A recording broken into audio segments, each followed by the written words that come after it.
हाँ जी बेटा, ये अपनी इकांगी है, थर्ड इकांगी है, ਮੌਨਧਾਰੀ ਇਕਾਂਗੀ है। ठीक है, ਤਾਂ ਇਸ ਇਕਾਂਗੀ ਨੂੰ ਆਪਾਂ ਸਾਰਾ ਤਾਂ ਆਪਣੀ ਬੁੱਕ ਦੇ ਵਿੱਚ ਆਪਾਂ ਪੜ੍ਹ ਨਹੀਂ ਸਕਦੇ ਹੈਗੇ। ਠੀਕ ਹੈ, ਤਾਂ ਇਸ ਦਾ ਜਿਹੜਾ ਮੁੱਖ ਪਾਤਰ ਹੈ ਉਹ ਕੀ ਹੈ? ਮੌਨਧਾਰੀ ਹੈ। ਠੀਕ ਹੈ, ਇਹਦੇ ਆਪਾਂ ਪਾਤਰ ਚਿਤਰਨ ਕਰ ਲੈਣੇ, ਇੱਕ ਵਾਰ ਆਪਾਂ ਰਿਵੀਜ਼ਨ ਕਰ ਲੈਣੇ ਆ।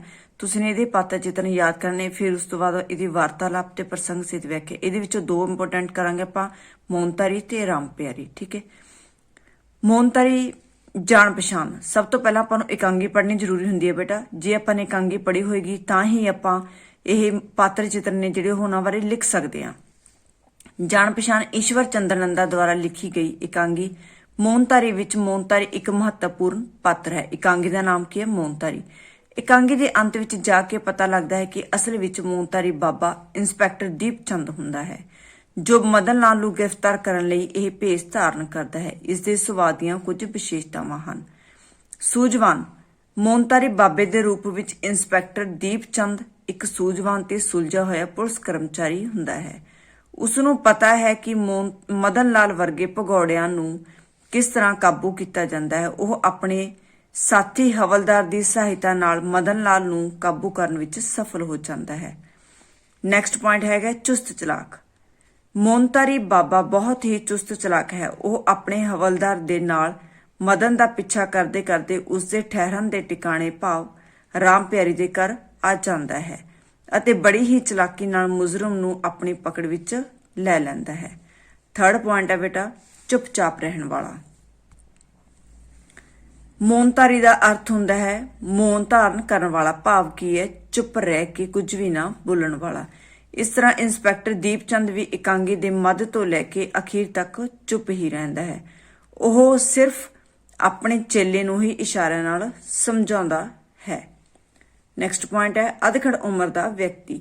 ਇੰਸਪੈਕਟਰ ਦੀਪ ਚੰਦ ਇੱਕ ਅਧਖੜ ਉਮਰ ਦਾ ਵਿਅਕਤੀ ਹੈ, ਜਿਸ ਦੀ ਉਮਰ ਲਗਭਗ 50 ਕੁ ਵਰਿਆਂ ਦੇ ਨੇੜੇ ਤੇੜੇ ਹੈ। ਉਹ ਸੁੱਕਾ ਅਤੇ ਪਤਲਾ ਜਿਹਾ ਵਿਅਕਤੀ ਹੈ। ਚੇਲੇ ਨੂੰ ਇਸ਼ਾਰੇ ਨਾਲ ਗੱਲ ਸਮਝਾਉਣ ਵਾਲਾ।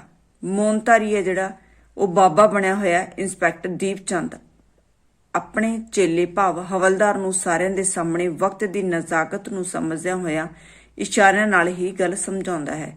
ਜਦੋਂ ਰਾਮ ਪਿਆਰੀ ਸਾਧੂ ਨੂੰ ਕਹਿੰਦੀ ਹੈ ਕਿ ਉਹ ਜਲਦੀ ਹੀ ਭੋਜਨ ਤਿਆਰ ਕਰਕੇ ਉਹਨਾਂ ਨੂੰ ਭੋਜਨ ਛਕਾਉਂਦੀ ਹੈ ਤਾਂ ਮੌਨਧਾਰੀ ਇਸ਼ਾਰੇ ਨਾਲ ਦੱਸਦਾ ਹੈ ਕਿ ਉਸਨੇ ਭੋਜਨ ਕਰ ਲਿਆ ਹੈ। ਉਹ ਕਿਸ਼ੋਰ ਦੇ ਆਉਣ ਤੇ ਵੀ ਉਸਨੂੰ ਆਸ਼ੀਰਵਾਦੀ ਹੱਥਾਂ ਨਾਲ ਇਸ਼ਾਰਾ ਕਰਦਾ ਹੈ।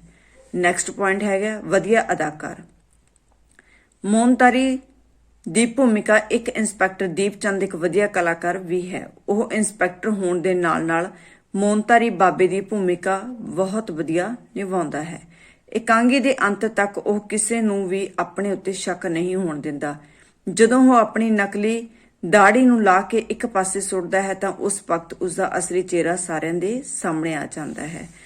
ਜ਼ਿੰਮੇਵਾਰ ਅਫਸਰ। ਮੌਨਧਾਰੀ ਬਾਬਾ ਬਣਿਆ ਇੰਸਪੈਕਟਰ ਦੀਪ ਚੰਦ ਇੱਕ ਜ਼ਿੰਮੇਵਾਰ ਅਫਸਰ ਹੈ। ਉਹ ਆਪਣੀ ਜ਼ਿੰਮੇਵਾਰੀ ਨੂੰ ਬਹੁਤ ਵਧੀਆ ਢੰਗ ਨਾਲ ਨਿਭਾਉਂਦਾ ਹੈ। ਮੁਜਰਮ ਨੂੰ ਫੜਨ ਲਈ ਉਹ ਵਧੀਆ ਯੋਜਨਾ ਬਣਾਉਂਦਾ ਹੈ। ਇਸ ਕਾਰਜ ਵਿੱਚ ਉਹ ਸਫਲਤਾ ਵੀ ਹਾਸਲ ਕਰਦਾ ਹੈ। ਤਸੱਲੀ ਦਿਵਾਉਣ ਵਾਲਾ। ਮੌਨਧਾਰੀ ਆਪਣੇ ਕਿਰਦਾਰ ਨੂੰ ਇੰਨੀ ਬਖੂਬੀ ਨਾਲ ਨਿਭਾਉਂਦਾ ਹੈ ਕਿ ਉਸਦੇ ਸੰਪਰਕ ਵਿੱਚ ਆਉਣ ਵਾਲੇ ਸਾਰੇ ਹੀ ਵਿਅਕਤੀ ਪ੍ਰਭਾਵਿਤ ਹੋਏ ਬਿਨਾਂ ਨਹੀਂ ਰਹਿ ਸਕਦੇ। ਉਹ ਸਾਧੂ ਦੁਆਰਾ ਕਹੀਆਂ ਗਈਆਂ ਗੱਲਾਂ ਦੀ ਤਸੱਲੀ ਆਪਣੀਆਂ ਗੱਲਾਂ ਰਾਹੀਂ ਹੀ ਕਰਵਾ ਦਿੰਦਾ ਹੈ। ਨਿਸ਼ਚਿਤ ਤੌਰ ਤੇ ਕਿਹਾ ਜਾ ਸਕਦਾ ਹੈ ਕਿ ਮੌਨਧਾਰੀ ਬਣਿਆ ਹੋਇਆ ਇੰਸਪੈਕਟਰ ਭਾਵੇਂ ਸਮੁੱਚੀ ਇਕਾਂਗੀ ਵਿੱਚ ਬਹੁਤ ਹੀ ਘੱਟ ਬੋਲਦਾ ਹੈ, ਭਾਵ ਇਕਾਂਗੀ ਦੇ ਅਖੀਰ ਤੱਕ ਇੱਕ ਵਾਰੀ ਹੀ ਬੋਲਦਾ ਹੈ, ਪਰ ਸਮੁੱਚੀ ਇਕਾਂਗੀ ਦਾ ਨਿਚੋੜ ਵੀ ਉਹਨਾਂ ਦੀਆਂ ਇਹਨਾਂ ਸਤਰਾਂ ਤੋਂ ਹੀ ਸਪਸ਼ਟ ਹੁੰਦਾ ਹੈ। ਹੁਣ ਆਪਾਂ ਇਹਦੇ ਵਿੱਚੋਂ ਬੇਟਾ ਇਹ ਮੌਨਧਾਰੀ ਇਕਾਂਗੀ ਦਾ ਜਿਹੜਾ ਮੁੱਖ ਪਾਤਰ ਹੈ ਉਹ ਆਪਾਂ ਨੇ ਪੜ੍ਹ ਲਿਆ। ਇਸ ਤੋਂ ਬਾਅਦ ਇੱਕ ਰਾਮ ਪਿਆਰੀ ਪਾਤਰ ਚਿਤਰਨ ਆਪਾਂ ਰਿਵੀਜ਼ਨ ਕਰਾਂਗੇ ਜੀ। ਹਾਂਜੀ, ਰਾਮ ਪਿਆਰੀ ਜਾਣ ਪਛਾਣ। ਈਸ਼ਵਰ ਚੰਦਰ ਨੰਦਾ ਦੁਆਰਾ ਲਿਖੀ ਹੋਈ ਇਕਾਂਗੀ ਮੌਨਧਾਰੀ ਵਿੱਚ ਰਾਮ ਪਿਆਰੀ ਇੱਕ ਮੁੱਖ ਪਾਤਰ ਹੈ। ਉਹ ਇੱਕ ਅਧਖੜ ਉਮਰ ਦੀ ਤੀਵੀਂ ਹੈ। ਉਹ ਹਰੀ ਚੰਦ ਦੀ ਪਤਨੀ ਅਤੇ ਕਿਸ਼ੋਰ ਚੰਦ ਦੀ ਮਾਂ ਹੈ। ਰਾਮ ਪਿਆਰੀ ਦੇ ਸੁਭਾਅ ਦੀਆਂ ਕੁਝ ਵਿਸ਼ੇਸ਼ਤਾਵਾਂ ਨੇ ਉਹ ਹੇਠ ਲਿਖੀਆਂ ਨੇ। ਇਹਨਾਂ ਦੇ ਹੈਡਿੰਗ ਜਿਹੜੇ ਲਿਖਣੇ ਨੇ ਬਹੁਤ ਜ਼ਿਆਦਾ ਜ਼ਰੂਰੀ ਨੇ ਬੇਟਾ। ਜੇ ਤੁਸੀਂ ਹੈਡਿੰਗ ਨਹੀਂ ਨਾ ਲਿਖੋਗੇ ਤਾਂ ਤੁਹਾਨੂੰ ਮਾਰਕਸ ਨਹੀਂ ਮਿਲਣਗੇ। ਇਸ ਕਰਕੇ ਇਹਨਾਂ ਨੂੰ ਹੈਡਿੰਗ ਲਿਖ ਕੇ ਇਹਨਾਂ ਨੂੰ ਹਾਈਲਾਈਟ ਕਰਨਾ ਤੁਸੀਂ ਨੇ। ਠੀਕ ਹੈ, ਫਿਰ ਉਸ ਤੋਂ ਬਾਅਦ ਤੁਸੀਂ ਨੇ ਅੱਗੇ ਉਹਨੂੰ ਐਕਸਪਲੇਨ ਕਰਨਾ ਹੈ। ਫਸਟ ਪੁਆਇੰਟ ਹੈ ਭੋਲੀ ਭਾਲੀ ਔਰਤ। ਕਿਹੋ ਜਿਹੀ ਉਹਦੇ ਆਪਾਂ ਚਰਿੱਤਰ ਬਾਰੇ ਉਹਦੇ ਵਿਸ਼ੇਸ਼ਤਾਵਾਂ ਦੱਸਾਂਗੇ ਵੀ ਕਿਹੋ ਜਿਹੀ ਉਹ। ਰਾਮ ਪਿਆਰੀ ਇੱਕ ਭੋਲੀ ਭਾਲੀ ਔਰਤ ਹੈ। ਉਹ ਬਹੁਤ ਹੀ ਜਲਦੀ ਆਪਣੇ ਭਾਣਜੇ ਮਦਨ ਲਾਲ ਦੀਆਂ ਗੱਲਾਂ ਵਿੱਚ ਆ ਜਾਂਦੀ ਹੈ। ਉਹ ਇਹ ਵੀ ਨਹੀਂ ਜਾਣਦੀ ਕਿ ਇੱਕ ਭਗੌੜੇ ਆਦਮੀ ਨੂੰ ਆਪਣੇ ਘਰ ਵਿੱਚ ਜਗ੍ਹਾ ਦੇਣੀ ਜੁਰਮ ਹੈ ਅਤੇ ਉਹ ਇਹ ਕੰਮ ਖਤਰੇ ਤੋਂ ਖਾਲੀ ਨਹੀਂ। ਉਸਦਾ ਭਤੀਜਾ ਉਸਦੇ ਇਸ ਭੋਲੇਪਨ ਦਾ ਨਾਜਾਇਜ਼ ਫਾਇਦਾ ਉਠਾਉਂਦਾ ਹੋਇਆ ਉਸਦੇ ਘਰ ਆਪਣੇ ਲੁਕਣ ਲਈ ਠਾਹਰ ਮਤਲਬ ਥਾਂ ਜਿਹੜੀ ਬਣਾ ਲੈਂਦਾ ਹੈ। ਨੈਕਸਟ ਪੁਆਇੰਟ ਹੈ ਪਤੀ ਦਾ ਖਿਆਲ ਰੱਖਣ ਵਾਲੀ। ਰਾਮ ਪਿਆਰੀ ਆਪਣੇ ਪਤੀ ਹਰੀਚੰਦ ਦਾ ਬਹੁਤ ਖਿਆਲ ਰੱਖਦੀ ਹੈ। ਜਦੋਂ ਉਹ ਦਵਾਈ ਲੈਣ ਲਈ ਘਰੋਂ ਬਾਹਰ ਨਿਕਲਣ ਲੱਗਦਾ ਹੈ ਤਾਂ ਉਸਦੇ ਪਿੱਛੋਂ ਉਸਨੂੰ ਹਾਕ ਮਾਰ ਕੇ ਪੁੱਛਦੀ ਹੈ। ਉਹ ਆਪਣੇ ਪਤੀ ਨੂੰ ਛੇਤੀ ਘਰ ਪਰਤਣ ਲਈ ਵੀ ਕਹਿੰਦੀ ਹੈ। ਉਹ ਸਾਧੂ ਪਾਸੋਂ ਵੀ ਆਪਣੇ ਪਤੀ ਦੇ ਕਮਜ਼ੋਰ ਸਰੀਰ ਬਾਰੇ ਫਿਕਰਮੰਦ ਹੋਈ ਕੁਝ ਕਰਨ ਲਈ ਕਹਿੰਦੀ ਹੈ। ਨੈਕਸਟ ਪੁਆਇੰਟ ਹੈ ਸਾਧੂ ਮਹਾਤਮਾ ਪ੍ਰਤੀ ਸ਼ਰਧਾ ਰੱਖਣ ਵਾਲੀ। ਰਾਮ ਪਿਆਰੀ ਸਾਧੂ ਮਹਾਤਮਾ ਪ੍ਰਤੀ ਬਹੁਤ ਜ਼ਿਆਦਾ ਸ਼ਰਧਾ ਰੱਖਦੀ ਹੈ। ਜਦੋਂ ਉਸਦੇ ਘਰ ਸਾਧੂ ਅਤੇ ਮੋਹਨਧਾਰੀ ਬਾਬਾ ਆਉਂਦੇ ਹਨ ਤਾਂ ਉਹ ਉਹਨਾਂ ਲਈ ਝਟਪਟ ਮੰਜਾ ਢਾ ਕੇ ਉਸ ਉੱਪਰ ਖੇਸ ਵਿਛਾ ਦਿੰਦੀ ਹੈ, ਪਰ ਸਾਧੂ ਦੇ ਇਨਕਾਰ ਕਰਨ ਤੇ ਉਹ ਕਹਿੰਦੀ ਹੈ ਕਿ ਹੁਣ ਉਹ ਭੋਜਨ ਖਾ ਕੇ ਹੀ ਜਾਣ। ਉਹ ਸਾਧੂ ਨੂੰ ਜ਼ੋਰ ਦੇ ਕੇ ਕਹਿੰਦੀ ਹੈ ਕਿ ਉਸਨੇ ਭਾਜੀ ਚੀਰੀ ਹੋਈ ਹੈ, ਬਸ ਉਹ ਅੱਖ ਦੇ ਫੇਰ ਵਿੱਚ ਸਬਜ਼ੀ ਬਣਾ ਦਿੰਦੀ ਹੈ। ਸਾਧੂ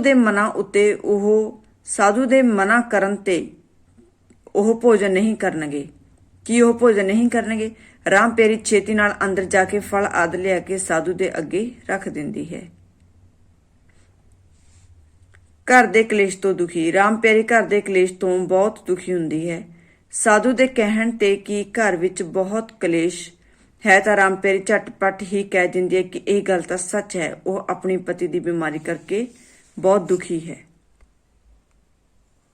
ਸਾਧੂ ਮਹਾਤਮਾ ਦੀ ਨਿੰਦਾ ਨਾ ਸੁਣਨ ਵਾਲੀ। ਨੈਕਸਟ ਪੁਆਇੰਟ ਰਾਮ ਪਿਆਰੀ ਦੇ ਲਈ ਸਾਧੂ ਮਹਾਤਮਾ ਸਤਿਕਾਰ ਦੇ ਪਾਤਰ ਹਨ। ਉਹ ਉਹਨਾਂ ਦੇ ਵਿਰੁੱਧ ਕੁਝ ਵੀ ਮਜ਼ਾਕ ਜਾਂ ਭੈੜੇ ਸ਼ਬਦ ਸੁਣਨਾ ਪਸੰਦ ਨਹੀਂ ਕਰਦੀ। ਜਦੋਂ ਹਰੀਚੰਦ ਮਜ਼ਾਕ ਵਿੱਚ ਸਾਧੂ ਨਾਲ ਮਸ਼ਕਰੀ ਕਰਦਾ ਹੈ, ਭਾਵ ਮਜ਼ਾਕ ਕਰਦਾ ਹੈ, ਤਾਂ ਰਾਮ ਪਿਆਰੀ ਉਸਨੂੰ ਟੋਕਦੀ ਹੋਈ ਕਹਿੰਦੀ ਹੈ ਕਿ ਸਾਧੂਆਂ ਨਾਲ ਮਸ਼ਕਰੀ ਨਹੀਂ ਕਰੀਦੀ।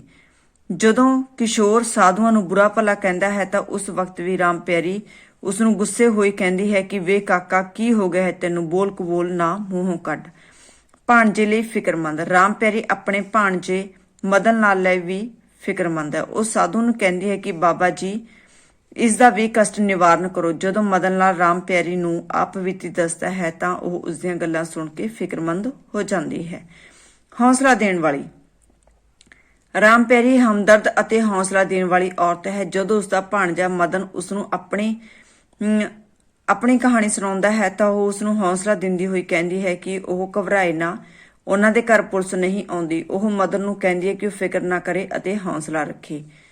ਸਮੁੱਚੇ ਤੌਰ ਤੇ ਇਹ ਕਿਹਾ ਜਾ ਸਕਦਾ ਹੈ ਕਿ ਰਾਮ ਪਿਆਰੀ ਇਕਾਂਗੀ ਮੋਹਨਧਾਰੀ ਦੀ ਇੱਕ ਮੁੱਖ ਪਾਤਰ ਹੈ ਜਿਸ ਦੇ ਆਲੇ ਦੁਆਲੇ ਸਮੁੱਚੀ ਇਕਾਂਗੀ ਘੁੰਮਦੀ ਹੈ। ਹੁਣ ਜਿਹੜੀ ਮੋਹਨਧਾਰੀ ਇਕਾਂਗੀ ਹੈ ਬੇਟਾ, ਇਹ ਠੀਕ ਹੈ, ਇਹਦਾ ਆਪਾਂ ਮੁੱਖ ਪਾਤਰ ਵੀ ਪੜ੍ਹ ਲਿਆ ਮੋਹਨਧਾਰੀ, ਉਹਦੀਆਂ ਵਿਸ਼ੇਸ਼ਤਾਵਾਂ ਪੜ੍ਹ ਲਈਆਂ ਨੇ ਤੇ ਉਸ ਤੋਂ ਬਾਅਦ ਰਾਮ ਪਿਆਰੀ ਦੀਆਂ ਵਿਸ਼ੇਸ਼ਤਾਵਾਂ ਪੜ੍ਹ ਲਈਆਂ। ਵੈਰੀ ਇੰਪੋਰਟੈਂਟ ਦੋਨੋਂ ਪਾਤਰ ਚਿੱਤਰਣ, ਇਹ ਤੁਸੀਂ ਨੇ ਚੰਗੀ ਤਰ੍ਹਾਂ ਯਾਦ ਕਰਨੇ। ਸਭ ਤੋਂ ਪਹਿਲਾਂ ਤੁਸੀਂ ਨੇ ਇਕਾਂਗੀ ਪੜ੍ਹਨੀ ਹੈ, ਠੀਕ ਹੈ। ਜਦੋਂ ਆਪਾਂ ਨੇ ਇਕਾਂਗੀ ਪੜ੍ਹੀ ਹੋਗੀ ਤਾਂ ਆਪਾਂ ਨੂੰ ਸਾਰੇ ਪਾਤਰ ਚਿੱਤਰਨ ਪਤਾ ਲੱਗ ਜਾਵੇ ਕਿ ਕਿਹੜਾ ਕੌਣ ਹੈ, ਕਿਹੜਾ ਕਿਸ ਦੀ ਪਤਨੀ ਹੈ, ਇਹ ਕੌਣ ਪੁਲਿਸ ਵਾਲਾ ਬਣਿਆ ਹੈ, ਕੌਣ ਕਿਸ, ਸਭ ਕੁਝ ਪਤਾ ਲੱਗ ਜਾਂਦਾ, ਠੀਕ ਹੈ। ਉਸ ਤੋਂ ਬਾਅਦ ਆਪਾਂ ਨੂੰ ਉਹਨਾਂ ਦੇ ਹੈਡਿੰਗ ਬਣਾਉਣੇ ਸੌਖੇ ਹੋ ਜਾਂਦੇ ਨੇ ਤੇ ਆਪਾਂ ਨੂੰ ਪਾਤਰ ਚਿੱਤਰਨ ਲਿਖਣੇ ਸੌਖੇ ਹੋ ਜਾਂਦੇ ਨੇ। ਇਹ ਤੁਸੀਂ ਨੇ ਯਾਦ ਕਰਨੇ ਨੇ ਇਹ ਪਾਤਰ ਚਿੱਤਰਨ।